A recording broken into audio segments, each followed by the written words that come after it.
What? I don't get this. Wow. What? Well, I finally did it. I pulled the trigger and I joined TikTok. Oh man, I hope I don't regret this. So instead of doing this completely on my own, I figured let's go down the rabbit hole of photography related gems together. 3 tips for architecture photography for both camera and smartphone. First one, find leading lines. This will help draw the attention to the subject inside the picture. Second. Yeah, I agree with that. The only catch is that a lot of times what you're shooting, not most, but a good amount of time of what you're shooting doesn't really have leading lines. I'm gonna guess this is a TikTok probably related more to like travel photography or shooting architecture while you're traveling. Patterns, both in buildings and in the pavement. For example, try to shoot very Got a low, cool accent. close to the ground. Third one, use geometry post-production effect to straighten your lines. You typically find the geometry menu in all the professional editing apps and allows to control all the perspective elements of an image. This is number 3. So you can straighten your lines like in this image. This is a testament to how sad it is when you still see professionals posting their photos, whether it's on their website or some sort of social media account, and their verticals are still off. This guy is showing you can do it on your phone. So if amateurs are able to do this on a silly little app on their iPhone, why are not all professionals doing it? Oh man, apparently this is somewhat of a sensitive subject for me. I'm part of a handful of Facebook groups where people post their images to critique and for other photographers to kind of pick apart. And I still see photographers post stuff where the verticals are just slightly off. Photoshop and Lightroom have features built within them. I think a lot of them, you can do it automatically.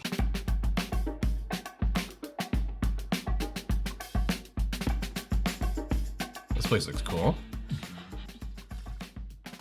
Ooh, that's sharp. Oh yeah, that is awesome. Is this that parking garage that was in the Dark Knight? Some of it looks familiar, other parts don't. Of course, this is a 14-second TikTok, but let me know if you've seen this place. I wonder if this is the same parking garage that's used in the opening scene of The Dark Knight. Here are the simple camera settings that I use to shoot awesome real estate photos like this the easy way. So the first thing you're gonna do is set your camera to manual, change your aperture we're gonna show you how to bracket, your aren't we? ISO to 250.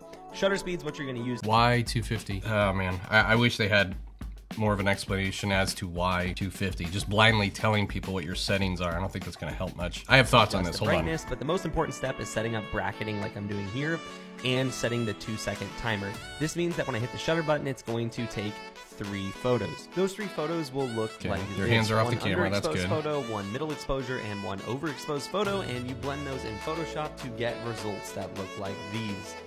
Man, I have thoughts on when people just relay settings like, hey, how to take great real estate photos.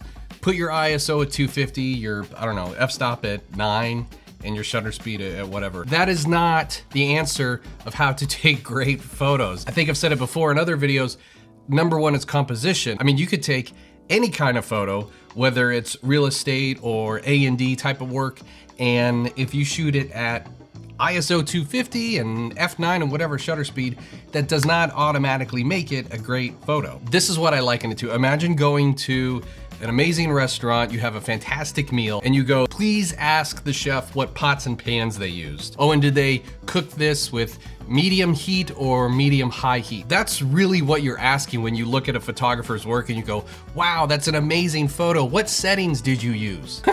Well, apparently we're starting off with some amazing mind-blowing gems here on TikTok. How to easily take real estate photos. First, grab yourself a tripod, then grab yourself a camera with a Creative Club camera strap. Link in bio. Next, set your aperture to f9 and your ISO to 160. Now go to your drive mode setting and select continuous bracketing 2EV free images. Now adjust the shutter speed to get the correct exposure, and then you just have to merge those photos in HDR mode to get the perfect photo. Wow, another one, 2 in a row. Again, we're defaulting. We're telling other people how to take great photos is just to change settings on your camera. I sure hope these aren't all real estate photography related. Here's how my son and I made $200 in 15 minutes. We do real estate photography together, and we start with my son taking all the outside photos while I head inside to do all the interiors. It's pretty easy to get started and you don't need expensive gear. Where's the tripod? If you have any questions, let us know. We're here to help. What? What? I don't get this. Oh my goodness. Okay, aside from the obvious, I have this personal pet peeve when it comes to photographers posting about things on social media, and it's related to what they make in their income. And I see this more in real estate photography groups, but they're all boasting about how much money they made. Take note of this. The most prestigious, well-known, let's just even narrow it down to photographers, do not generally let the world know how much income they made. This is kind of an extreme example, but think of Annie Leibovitz, world famous portrait photographer, all right? How often does she brag about how much money she made from a shoot or how much she makes a month or a year? As far as I know, she says nothing about that. She lets her work speak for itself. I have to find it. There was an amazing quote by Drew Barrymore. She was on some sort of podcast recently. I have to find this. And I think this speaks to this, photographers talking about how much income they make or how much I make from a shoot. Okay, granted, in this interview, Drew Barrymore is talking about, this is way different than anything related to photography, but Drew Barrymore is talking about her struggles with alcohol and alcoholism. But just listen to her words and apply it to this principle about photographers talking about how great they are, especially when it's related to income. Hey, I made this much money. And listen to this. Always action over words. In fact, the less you talk about it and just do it, the better. My best friend Nan always had this saying that I love so much: insecurity is loud, confidence is quiet. So just do it and shut up about it. Yeah. I forgot that little tag at the end. That's great. What's up, guys? Here's how we take real estate photos at night to get real estate at night. For the windows. Okay, first thought on this: if you are requested to take real estate photos at night, charge accordingly. Clearly, it's not convenient for most photographers, so I hope you're not charging the same exact rates as you are if you took photos of a listing during regular hours. Real estate photos at night, you get a lot of glare around the window. So first off, what we want to do is we're going to take an ambient shot to expose for the room. So I'm going to take that now. Okay. Ah! Why? Okay, for photographers who are using flash, I see this a lot. Why are photographers beholden to having the flash stuck on the hot shoe of the top of the camera? I don't quite understand this. I'm gonna guess he's gonna take different exposures. One, he's gonna bump down the ambient quite a bit and shoot a flash into the ceiling, which I understand that's kind of a go-to technique. But why not get the flash off the hot shoe? You do it wirelessly, because let's say you're shooting a decent, this room looked big. I'm gonna guess the light from his flash, most of it's going to land hitting the objects that are within the first few feet of the camera. And what about the objects on the back, the far end of the room? I don't know, let's keep watching. Next, we're gonna go ahead and raise our shutter speed. That bed is gonna be lit up really bright. 2 stops under perfect exposure. We'll go ahead and turn on our flash and take flash shot. Yeah. And lastly, to diminish any reflections to the window, we gotta turn off the lights in the room. I don't think he showed that one. We'll turn that off. Good call. Exposure with no reflections in the glass. 1 stop under perfect exposure. And I'll go ahead and fire away. So we have these 3 separate images and they all get blended together to make this one file. Yeah. Look how bright that bed is. Whatever. It's real estate. Oh, did the lens pop off too? Okay. At first this is cringy. Like, if you know how much the average photographer spends on equipment, this is cringy. I'm curious about something though. Right here. The camera lens falls off before the camera hits the ground. I'm wondering if this is staged. This has to be staged. And if it is, that's expensive props to use for a TikTok. This is another one.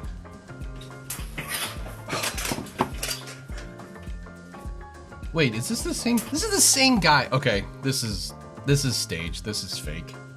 Why is he destroying cameras for TikTok? TikTok, it's living up to its reputation. Okay, two things. Yes, either this is one, completely staged, and this is all for the sake of making a entertaining TikTok. And if that's the case, it's not very bright to be destroying camera equipment. Whatever. Or number two, this guy's just a really bad photographer and doesn't know how things work. The struggles of tripod shooting. No. That's the beauty of tripod shooting, is you're supposed to put the tripod and keep your camera still and secure. Here's how I take real estate photos. So with this method, hold on! Go back. More real estate photos. Check out what this guy does. Oh, his flash is off the camera. I still have some thoughts related to this. Granted, he's got the flash off the camera, he's got a trigger and all that. That's great. But he's still shooting it up relatively close to the camera. So he's still kind of having the same effect, you know, as if he had the flash on the hot shoe.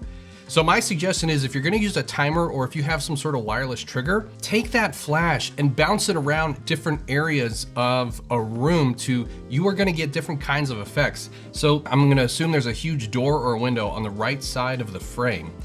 If you wanna go for that clean flash look, pop the flash off of the camera and walk towards that window and pop a flash, kind of mimicking the direction of light coming from the window. Give that a try, see what that does to your real estate photos.